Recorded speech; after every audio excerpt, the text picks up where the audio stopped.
Independent Camp Rock. Because nothing strikes fear into your enemy like a patty cake march. Camp Rock. I gotta admit, I was not too impressed by the first Camp Rock. I feel like the main appeal of the movie was carried by the Jonas Brothers being in the movie. But believe it or not, it was popular enough to warrant a sequel. Why am I cursed with making a video around it? Because I hate myself, that's why. OMG, Mitchie is back and ready to see Shane, except WTF, what, a rival camp? I cannot believe this, except I can because that's totally reasonable when something is successful. We are filled with so much squealing, I almost convinced myself to back out of this movie. She'll walk in and I'll be sitting there and I'll say, hey Mitchie, she's gonna be so surprised. Trust me, everything's cool when I do it. Shane is one of those guys on TikTok doing a thirst trap, but isn't actually doing anything unique because they don't feel like they need to try, and they're just embarrassing themselves. Oh, please don't, no. The bus isn't even on a slope. It looks like it's levitating off the ground. You wasted the budget on this? Everybody is still friends, including the mean girl from the last movie, but now she's timid and trying to not be a garbage human being for once in her life. One thing I realized is that Demi Lovato's voice sounds the same. Like, from when she's in this movie to right now, her voice sounds the same. She's literally always been this good at singing. We already see the plague of Disney sequels with bigger budget that looks like they just think making a higher quality songs and sets will create a better story. Executives always think that throwing money at something fixes it. Not to rush. Oh! Sorry, she does that. I'm sorry. The squealing is supposed to be a recurring joke? What a great idea! Let's take a very annoying sound and make it a recurring joke. Because that's all the thought we have to put into this movie. Kids like farts and burps. That's all we need to do. This is gonna be easy money. We don't need to rely on, we don't need to put effort into writing. It looks like the other two Jonas Brothers are going to actually be in the movie this time instead of just be the person he calls and they shoehorn in so that they can reap the star power. It'll be hard, but just treat us like normal campers. Ha! Okay, hold on. Maybe this movie won't be as terrible as I thought it was going to be. The camp leader gets backstory. Apparently, the people who opened the rival camp is his old bandmate he kicked out of his band from years ago. And also they're trying to bribe Camp Rock to change sides with s'mores. Okay, I'll admit, that's a good plan. I am a s'more whore. I am the most basic of bitches and I am the s'more whore. You don't want to see me eating s'mores. I have literally no self-control. The chocolate gets all over my face and I don't even bother trying to clean it up. I just keep going. One in while I'm holding the stick with the marshmallow in the other, and then boom, next one. I don't need hard drugs. My hard drugs is s'mores. Is that a camera bug? Don't touch it. What, do you think I'm gonna drop it in the water? I take it back. This movie is probably going to be as bad as I thought. Question. What do you say you and I break away later? Whoa there, Casanova. This is a kid's movie. Choose your next words carefully. And I finally take you on the first date. There you go. That's Disney kid friendly. You hit me with a bad joke, and then a good one, over and over. You're making me conflicted. So the quote-unquote bonfire is just them showing off how cool and awesome and better they are than Camp Rock, and I'll admit, the song they perform is good. I like that both camps would be beneficial if you really want to make musical performance your career. You gotta be good at the instrument and stage presence. If there are any Camp Rock counselors or staff, I'd be more than willing to double your salary. Oh, did I mention? Our cabins are air conditioned. Yeah, you sold me. Camp star for life. Well, they realize Nick Jonas is the real teen heartthrob, so we gotta give him a cool, attractive love interest. Not one camp rocker would ever even think about coming over to this narcissistic... Guess what? My mom said yes. I get to make the switch. Tess? Of course it's Tess. Why am I not surprised? In order to keep the camp alive, several main characters volunteer to be camp counselors, so that's sweet. This just means that everybody thinks that you have the leadership skills, maturity, the intelligence. Think I'm intelligent? No. All right, let's dance.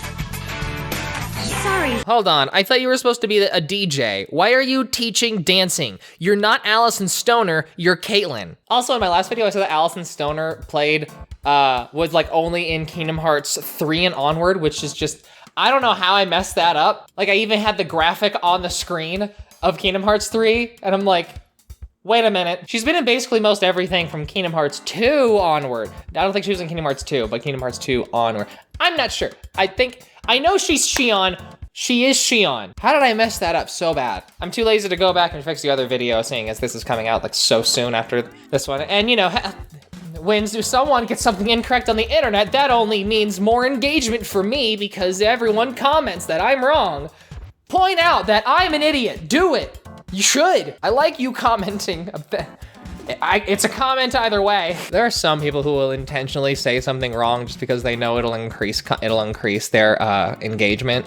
Literally the entire reason, okay, not the entire reason, but a big reason why I like to look pretty on camera is because a lot of you like to tell me how pretty I look, which, 1, engagement, 2, I need the boost to my ego, because my ego is not, I have none. I have very little whatsoever. Shane and Mitchie can't be a couple because managing a camp is more work than they thought it would be. Who glued me to this log? Hey bro, you been doing squats? Cause those buns look tough as oak. Oh hey bro, is this seat taken? Oh, sorry, I see you're taking the seat with you. Hey bro. I couldn't think of a third one. Tess is realizing that Camp Rock is having fun, and she's not. Almost like the camp she joined is career focused, and Camp Rock is focused on self-improvement. Camp Rock! Oh my God, this is embarrassing. Anyway, they plan on challenging them during the final jam. I mean, I guess if you wanted their attention, you definitely got it. Well, how about a worldwide audience? What if we put this little competition on TV? And turns out the head counselor guy isn't on board with this now that it's on television and they might make themselves a laughingstock, and now Mitchie is determined to prove him wrong. Problem is, they gotta get rid of everything that makes the camp fun, which was kind of the whole point of, you know, summer camp. Hey, what are you guys doing? I thought you were gonna be rehearsing. We're just taking a little break. Really? Because I was watching and it looks like we're gonna need a lot more work. Shane's big idea is to force the fun back into camp, which I guess is a quick resolution to all this, but like, it's not like Mitchie is wrong. I kind of feel bad for her. I mean, Shane is also right, but she's really trying. This is me trying to save something that I care about. So am I. Really, and how's that working out for you? Not so great. Ouch. Okay, never mind, Shane wins. Did you ever notice that in the first movie, not in the first Camp Rock, just like in movies in general, in the first movie, there's a couple that gets together. And in the sequel, the couple is having like a problem and is fighting in between each other. That's like always, it's not, okay, it doesn't happen all the time. But that is such a thing that writers rely on when it comes to writing sequels, because it's like, oh, what do we do? It's not like they can't just like make a tertiary conflict and have the two love interests work together and have them be healthy. They have to go through some sort of fighting, because for the people who are writing this stuff, fighting with your partner was considered so normal and they do it all the time, and they think that's just part of a relationship when it's not. It's not bad to have some spats, but like they fight a lot all the time, constantly. Oh my God, guys, what was wrong with them? Suddenly, Shane got everyone up and got them to start working, which, thank goodness, everyone realized Mitchie was kind of doing everything, and honestly, if something is important to the person you care about, then it should be important to you too. If I'm going to be honest, I like the music way more in this movie than the last one. Like, there's just more memorable songs in this movie than the last one. Wait, am I liking this movie more than the last? I thought I was supposed to hate it. What the heck? Maybe throwing more money at something does work. Also, Nick Jonas is having trouble with his love interest because he's bad at talking to her, and also the love interest is the daughter of the camp counselor of Camp Star. After one song, we head straight into another one. My goodness, there's so many more songs in this movie than the last one. Shane and Mitchie start actually spending time together, you know, since Mitchie isn't doing everything and she finally has time.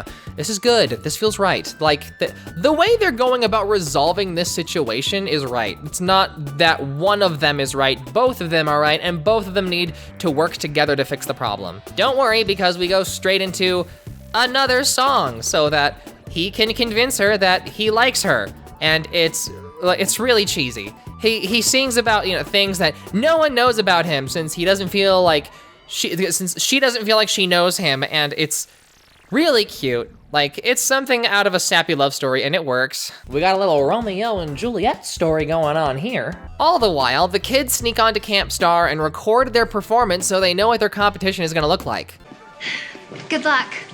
I'll be lucky if you don't forget your words this time. We really do have something going on with every character. Mitchie and Shane fighting, the camp counselors being old bandmates and now rivals, Nate and Jason, the two other Jonas brothers. One has his own love interest and the other is trying to connect with the kids. Tess is still a terrible person, but is kind of realizing that being terrible isn't fun. And Caitlin and, okay, well, Peggy, okay, so not everyone has something going for them, but you know, the majority of everyone does, and it's all the dynamics are happening at the same time, and they all work together with the overarching plot. It works, it's smart, it's good. It's time for the live televised event, the final showdown, Camp versus Camp. Now with a bigger stage and more choreography. Honestly, this show is worth watching just to watch music video after music video. I think everyone who would watch this on TV would think that both camps are really cool. This is literally just a massive ad for both of them. Either way, whether they win or lose, they win. There would still be a massive wave of people coming, but that's not cool. That doesn't create risk, so it's all or nothing. Well, do you know how much money he spent marketing this? He's paying to text and tweet every cell phone user in the Western Hemisphere. 1 minute. Are you really surprised? Wish us luck. Dana, he is the enemy. Not everything in life is a competition.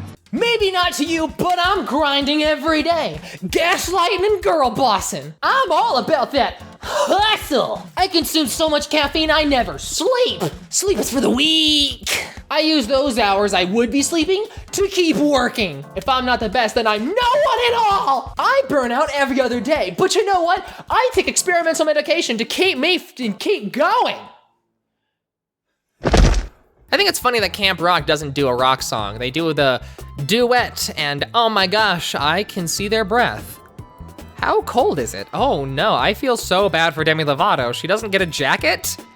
Better hope they just move around enough to keep warm. So their angle is to show that Camp Rock is the fun place to be and use the kids' footage to advertise how much fun they have. And honestly, it's amazing. And you see the kids on stage, on TV, playing guitar, and this is how you do it. If your competition is good at something, then you gotta offer something else. You gotta set yourself apart, and it's just, the marketing major in me is so happy.